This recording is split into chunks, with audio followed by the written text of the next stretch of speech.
Manufacturing जो है ना, वो हमारे मॉडर्न वर्ल्ड का बैकबोन है। ये रॉ मटेरियल्स को उन प्रोडक्ट्स में बदलता है जो हमारे घरों, वर्क प्लेसेस और लाइव्स में होते हैं।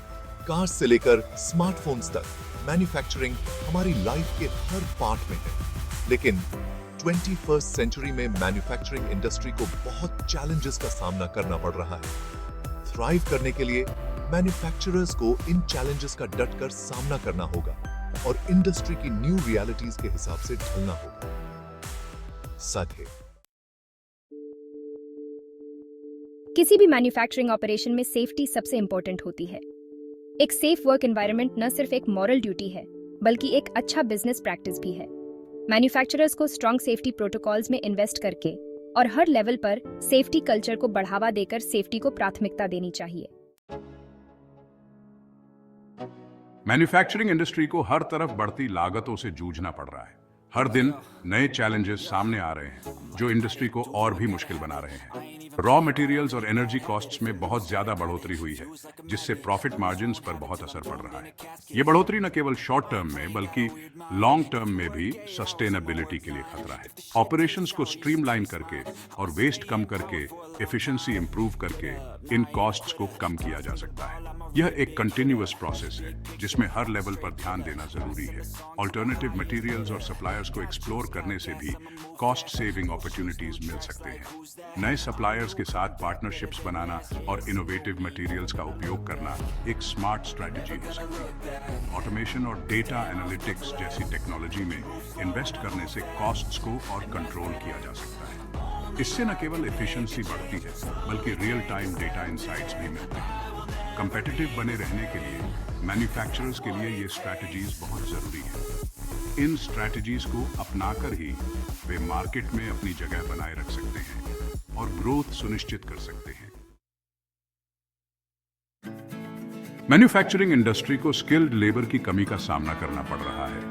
यह समस्या दिन ब दिन बढ़ती जा रही है और इसका असर उत्पादन पर भी पड़ रहा है। जैसे जैसे एक्सपीरियंस्ड वर्कर्स रिटायर हो रहे हैं, उनकी जगह लेने के लिए पर्याप्त क्वालिफाइड वर्कर्स नहीं है।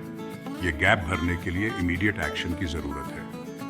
इसे एड्रेस करने के लिए मैन्युफैक्चरर्स को वर्कफोर्स डेवलपमेंट प्रोग्राम्स में इन्वेस्ट करना होगा। ट्रेनिंग सेशंस और एजुकेशनल सेमिनार से नए वर्कर्स को तैयार किया जा सकता है। टेक्निकल स्कूल्स और अप्रेंटिसशिप प्रोग्राम्स के साथ पार्टनर करके स्किल्ड वर्कर्स की एक पाइपलाइन बनाई जा सकती है। यह पार्टनरशिप्स लॉन्ग टर्म सॉल्यूशंस प्रदान कर सकते हैं। टैलेंट को अट्रैक्ट करना और रिटेन करना भी बहुत जरूरी है, जिसके लिए कंपेटिटिव वेजेस और एक पॉजिटिव वर्क एनवायरनमेंट की जरूरत होती है। वर्कर्स को बेनिफिट्स और ग्रोथ अपॉर्चुनिटीज भी मिलनी चाहिए। ऑटोमेशन में इन्वेस्ट करने से स्किल्ड वर्कर्स को और कॉम्प्लेक्स टास्क्स के लिए फ्री करके लेबर शॉर्टेजेस को कम करने में मदद मिल सकती है। ये प्रोडक्टिविटी को भी बढ़ा सकता है।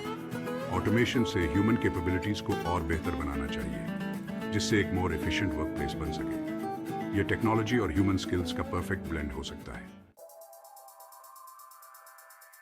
आज के कंपेटिटिव मार्केट में क्वालिटी से समझौता नहीं किया जा सकता। कस्टमर्स की एक्सपेक्टेशंस बहुत हाई होती है और एक भी क्वालिटी इशू कंपनी की रेपुटेशन को खराब कर सकता है। क्वालिटी एश्योरेंस का फोकस क्लियर स्टैंडर्ड्स और प्रोसीजर्स के साथ डिफेक्ट्स को रोकने पर होता है। रेगुलर ऑडिट्स और इंस्पेक्शन से यह इंश्योर होता है कि प्रोटोकॉल्स का पालन हो रहा है। क्वालिटी कंट्रोल प्रोडक्शन के दौरान डिफेक्ट्स को आइडेंटिफाई और करेक्ट करता है। इन एरियाज में इन्वेस्ट करने से वेस्ट कम होता है और हाई क्वालिटी प्रोडक्ट्स के लिए एक अच्छी रेपुटेशन बनती है। मैन्युफैक्चरिंग इंडस्ट्री को सस्टेनेबिलिटी को अपनाना चाहिए। ये न केवल पर्यावरण के लिए अच्छा है बल्कि लॉन्ग टर्म प्रॉफिटेबिलिटी के लिए भी फायदेमंद है। इसमें एनवायरमेंटल इम्पैक्ट को कम करना, वेस्ट कम करना और रिसोर्सेज को कंजर्व करना शामिल है। सस्टेनेबल प्रैक्टिसेस से ऑपरेशनल एफिशिएंसी भी बढ़ती है। कंज्यूमर्स सस्टेनेबल प्रोडक्ट्स की डिमांड कर रहे हैं, जिससे कंपनीज को कंपेटिटिव एज मिल रहा है। ये ट्रेंड बिजनेसेस को इनोवेटिव सॉल्यूशंस अपनाने के लिए प्रेरित कर रहा है। गवर्नमेंट्स सख्त एनवायरमेंटल रेगुलेशंस लागू कर रही हैं, जिनके हिसाब से ढलना जरूरी है। कंप्लायंस न केवल कानूनी आवश्यकता है बल्कि यह ब्रांड रेपुटेशन को भी मजबूत करता है। ग्लोबल सप्लाई चेन्स अपॉर्चुनिटीज तो लाती हैं, लेकिन साथ ही जियोपॉलिटिकल इवेंट्स और नेचुरल डिजास्टर्स जैसे रिस्क्स भी लाती है। इन रिस्क्स को मैनेज करना क्रिटिकल है। रिजिलियंट सप्लाई चेन्स बनाने में सप्लायर्स को डाइवर्सिफाई करना और कंटिंजेंसी प्लान्स बनाना शामिल है। यह फ्लेक्सिबिलिटी और एडेप्टेबिलिटी को बढ़ाता है। सप्लाई चेन रेजिलियंस को मजबूत करने से बिजनेस कंटिन्यूटी इंश्योर होती है और डिसरप्शंस मिनिमाइज होते हैं। ये अप्रोच लॉन्ग टर्म सक्सेस के लिए एसेंशियल है।